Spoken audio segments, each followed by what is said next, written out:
नमस्कार दोस्तों, IBPS, RRB, PO, RRB clerk का एग्जाम जो है वो खत्म हो गया है। पिछले साल के जो सिलेक्शन थे जिसमें जो रिजर्व लिस्ट का डेटा बच गया था उसका डिटेल हमें इस साल जो है वो 31 जुलाई को देखने को मिला था, जहां पे हमने कंप्लीट जो है वो रिजर्व लिस्ट को यहां पे देखा था। अभी कल आईबीपीएस की वेबसाइट में एक और जो है वो लिस्ट जारी हुई है जिसमें ये डिटेल है कि लास्ट ईयर का जो रिजर्व लिस्ट था उसमें स्टेट वाइज सिलेक्शंस क्या है, उसमें बच्चों के स्कोर क्या है, या उसमें जो बैंक अलॉट किया गया है वो कौन सा बैंक अलॉट किया गया है। तो सभी कैंडिडेट्स जिनको ये जो है इस इंफॉर्मेशन की नीड थी, आपका ये डेटा जो है वो वेबसाइट में पब्लिश हो गया है। आप आईबीपीएस की वेबसाइट में जाएंगे, आप जब आरआरबीज पे क्लिक करेंगे तो आप लास्ट ईयर वाले आरआरबीज पे यहां पे क्लिक करेंगे।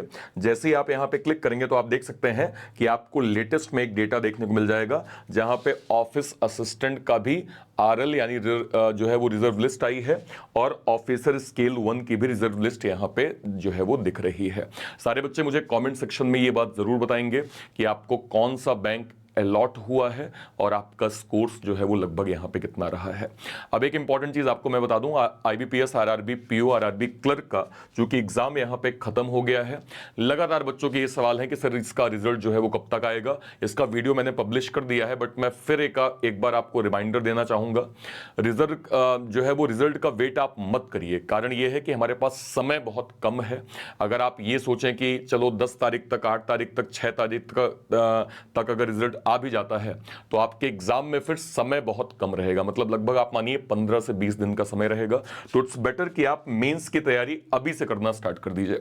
आप अभी आईबीपीएस, पीओ को फोकस कर रहे होंगे तो ठीक है, डेली आप एक अगर प्रीलिम्स का भी जो है वो मॉक टेस्ट दे रहे हैं या उसके लिए समय निकाल रहे हैं तो वो अच्छी चीज है।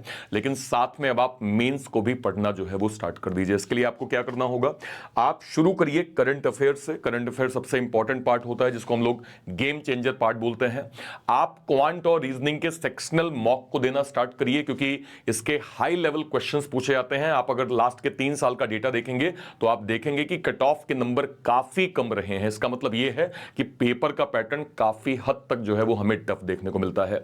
तो आप पहले टॉपिक वाइज इसका बेसिक कॉन्सेप्ट खत्म करिए, उसके बाद क्वेश्चंस की प्रैक्टिस करिए। क्वेश्चंस की प्रैक्टिस अच्छे से हो जाए तो सेक्शनल मॉक दीजिए, और सेक्शनल मॉक देने के बाद ओवरऑल मॉक को भी दीजिए। ये दोनों चीजें आप लोगों के लिए बहुत इंपॉर्टेंट है। और जब मैं मॉक टेस्ट की बात करता हूं तब मैं आपसे हमेशा ये कहता हूं कि आपको मॉक टेस्ट देना जो है वो बहुत इंपॉर्टेंट है। अगर आप दे रहे हैं तो अच्छी बात है, अदरवाइज बैंकिंग वाला ने ऑल इन वन पास यहां पे लॉन्च किया है जहां पे 1 साल तक आपको अनलिमिटेड प्रीलिम्स के, मेंस के, बैंकिंग एग्जाम्स के, इंश्योरेंस एग्जाम के, आरबीआई, सेबी, नाबार्ड के सारे यहां पे मॉक आपको मिल जाएंगे। इसकी फीस केवल और केवल 249 रुपए 1 साल की रखी गई है। तो इसको जरूर से जरूर सारे बच्चे अवेल करके मॉक टेस्ट जो है वो देना स्टार्ट कर दीजिए। एक इंपॉर्टेंट चीज मैं आपको और बताऊंगा कि आज एक स्पेशल ऑफर का लास्ट डेट है।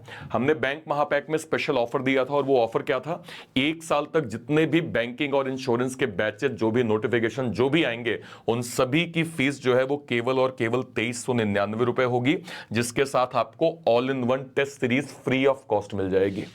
यानी आप टेस्ट सीरीज जो है, जो हमने ऑल इन वन पास बोला, वो आपको उस बैंक महापैक के अंदर प्रॉपर मिल जाएगा। तो अगर आप फर्दर एग्जाम्स की तैयारी कर रहे हैं, लाइक आरबीआई असिस्टेंट हो गया, आईबीपीएस पीओ हो गया, एसबीआई क्लर्क हो गया, एसबीआई पीओ हो गया, इंश्योरेंस के एग्जाम की अगर आप तैयारी कर रहे हैं, आरबीआई की तैयारी कर रहे हैं, सेबी नाबार्ड की तैयारी कर रहे हैं, इन सभी के बैचेस हम लॉन्च करेंगे। वो सारे के सारे बैचेस आपको बैंक महापैक में 1 साल के लिए 2399 मिल जाएगा। अवेल करके अपनी स्टडी जो है वो करना स्टार्ट करिए। और कहीं कोई डाउट होता है वीडियो के कमेंट सेक्शन में अपनी बात आप जरूर रखिएगा। टिल देन, जय हिंद, जय भारत। Thank you.